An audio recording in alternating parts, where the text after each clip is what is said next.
Back we are in the PLC Professor's Workshop and Lab, where we sort out all of our lab projects. This next lab project, M18 in Part 2 or Semester 2 of CCW with the Micro 800 controllers, we are putting more emphasis on the simulator because we have a feeling there's going to be more people doing the projects with a simulator than with actual hardware, given that the simulator works really well and has a lot of nice features.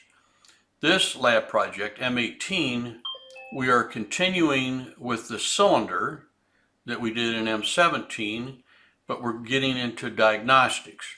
One of the advantages of add-on instructions or user-defined function blocks is that the type of code that you would have written 10 years ago, 15 years ago, to do diagnostics on various motion, the customer didn't want to pay for it. In other words, if you had to quote a job and you couldn't just throw in diagnostics on cylinder motion free. In other words, you couldn't just make that part of what you do because your boss doesn't want to pay you to do something he's not getting money from the customer for. However, with add-on instructions or user-defined function blocks, you can create an instruction that does all that diagnostics. So we're going to continue looking at the cylinder in the light of putting some diagnostics on it, meaning that when you commission the process, you kind of look at how long it takes the cylinder to extend and retract under nominal conditions, and then you set up some diagnostics. That way, if that motion deteriorates, dirty slides, sometimes the operators like to play with air pressure or flow controls. I don't know, speed it up, slow it down, get a longer break, who knows why, that it'll come up and it'll warn you that the installed defined extend and retract times have deteriorated, and it can do it in two levels. It can be a warning that it's deteriorated, and then finally a fault that it's slowed way down. So let's get at it.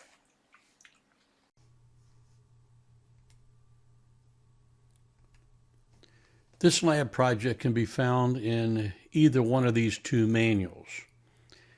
It's not going to be found in Part 2 of the first edition, but it is found in the second edition and the third edition.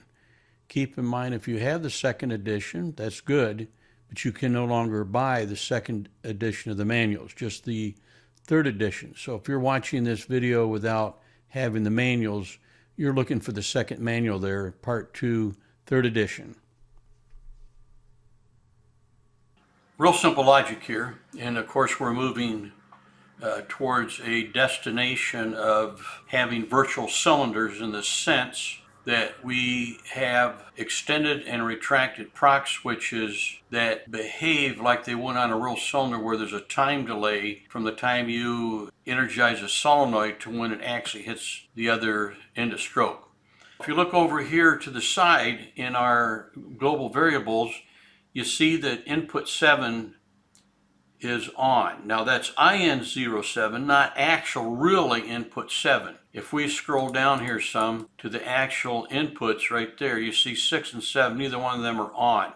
Logical value or physical value. But if we go back up here, you can see that the logical value for the buffered variables do respond to this logic.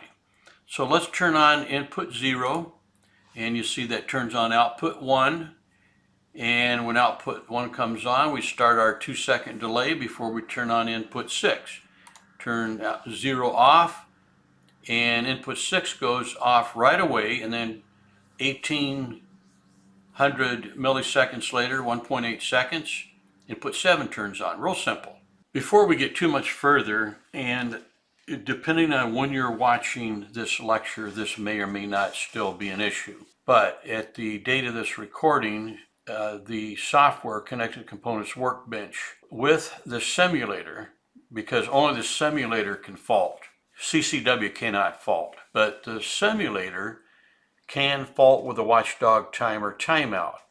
But it's really not an issue of the watchdog timer, it's an issue of how many cores or CPUs you have executing code, and the computer being too fast, so fast that it misses certain hooks and then faults the processor. And I could force it to fault, but I'm not going to. Instead, I'm just going to show you how to check it. So if you do a Control-Alt-Delete, it's going to come up with this display which shows the processes. Now I have the simulator already functioning. Now I've gone through all this before in other lectures, but I wanted to throw it in here to make sure that you didn't miss it in the other lecture, which was way back in part 1, semester 1. So I'll go to the simulator first, and I'll right click on it and go to details. Okay, and you see it shows up down here highlighted. I'm going to right click and go to set affinity. Okay, you see that I have 3 CPUs checked. Typically, when you open it up, it's going to look like this. All of them checked. So I uncheck all of them and then just check a couple of them. Here we're showing our logic with some edits completed according to the manual, downloaded and running. And the first thing I'm going to do is I'm going to turn on, see my mouse here, cursor. I'm going to turn on input 0 over here. Now remember, this is a single solenoid. We had a double solenoid before, but we had a single button. You pushed the button and it extended, you lifted your finger off the button and it retracted. But it extended and retracted because there were 2 solenoids that shifted the spool, and it was probably a return to center. So in other words, if you didn't have your finger on the button, then the spool was sitting in the center of the valve body. So it wasn't pushing really in either direction. We pushed the button with the double solenoid, not this one.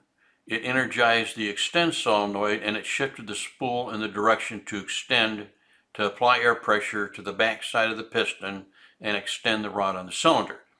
And then when you released it, it de-energized the extend solenoid and energized the retract solenoid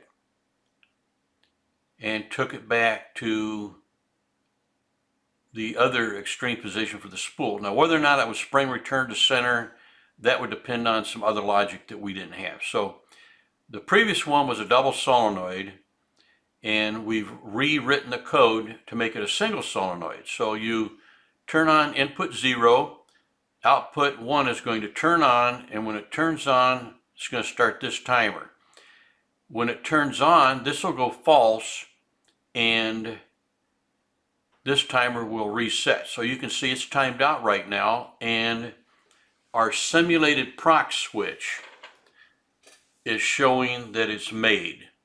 Now notice that instead of IN 06 and IN 07 that we had before, I have something that looks like an input, but it's really not.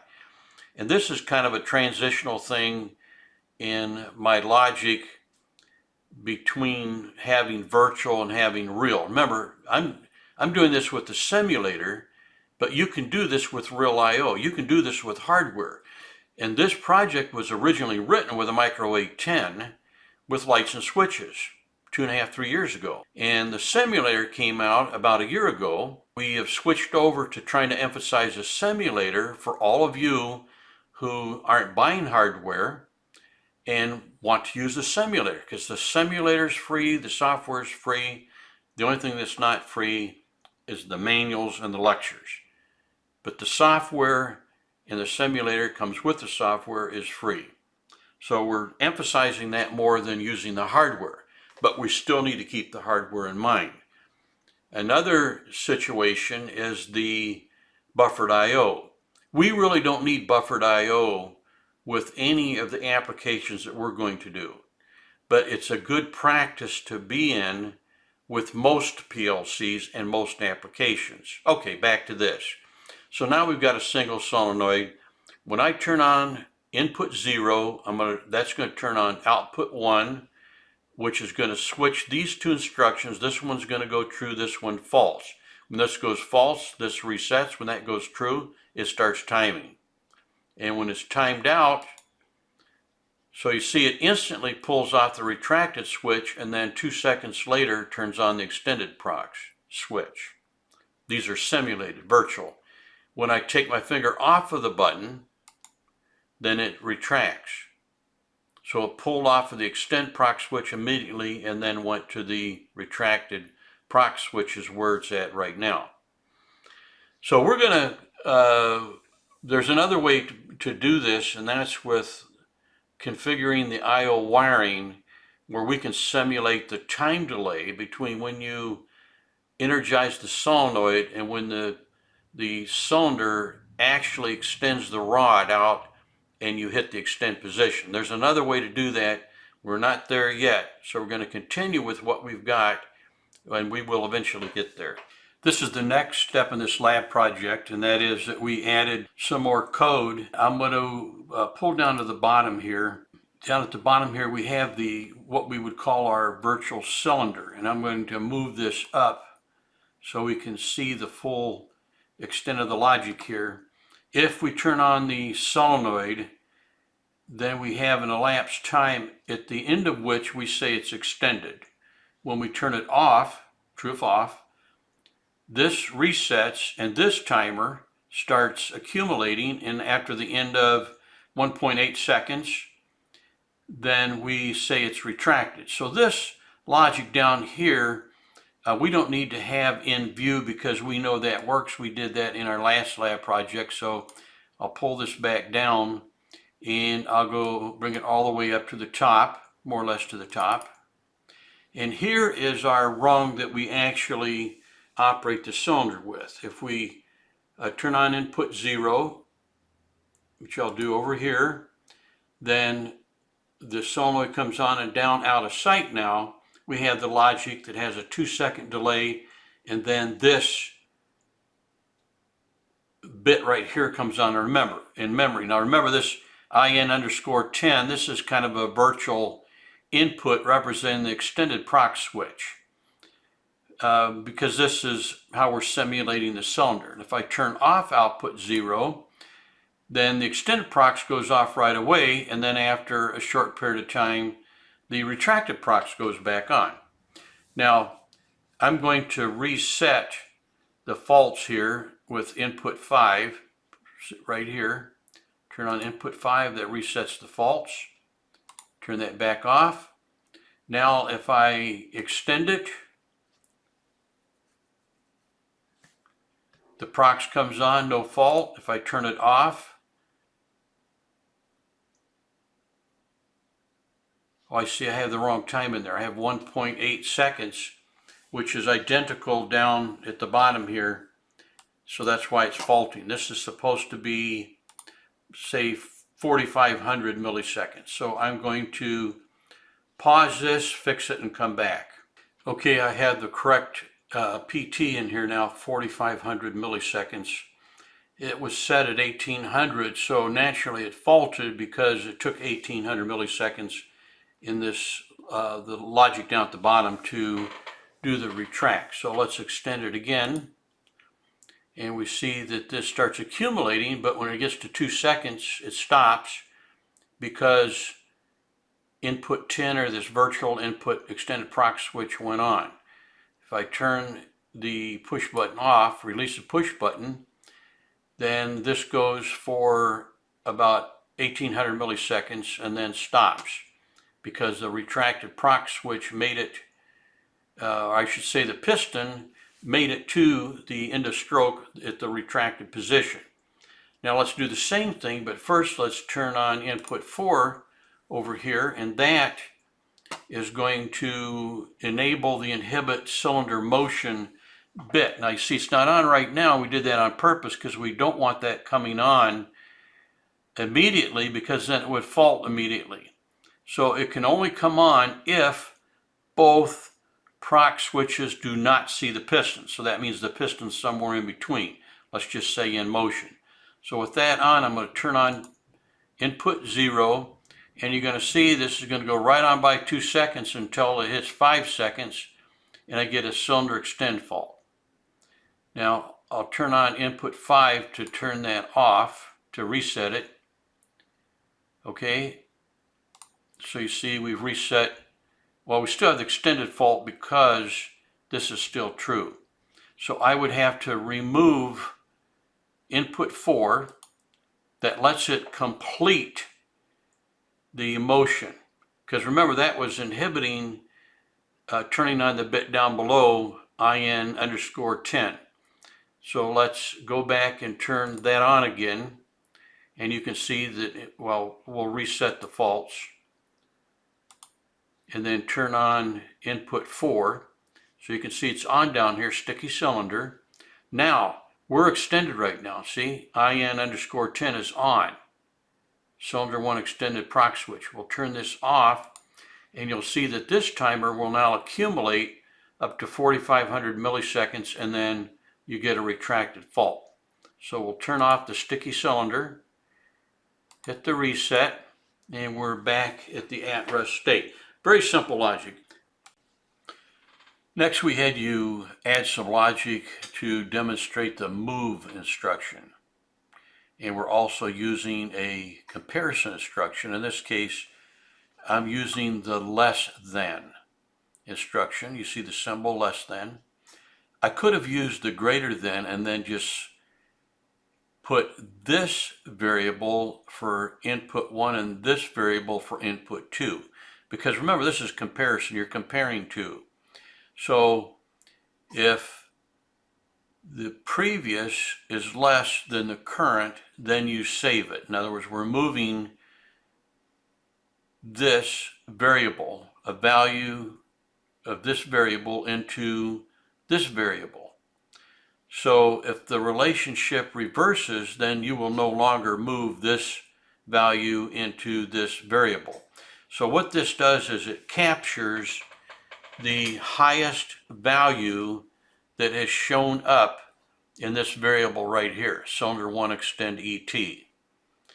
That's one of the timers that we used up above.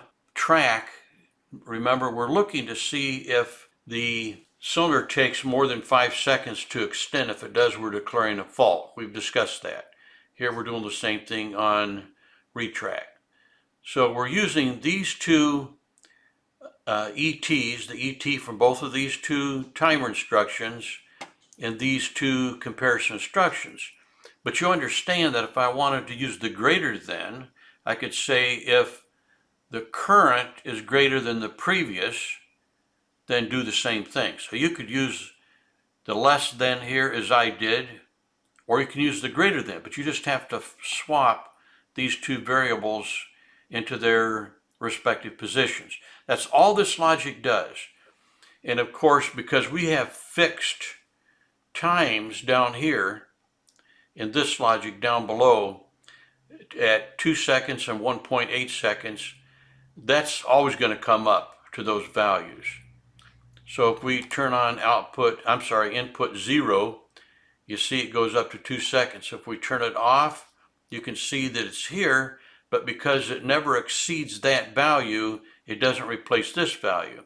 So this is a way to capture the current elapsed time for the stroke. Now we know what it is because we're doing it down here. We're simulating it so it's fixed.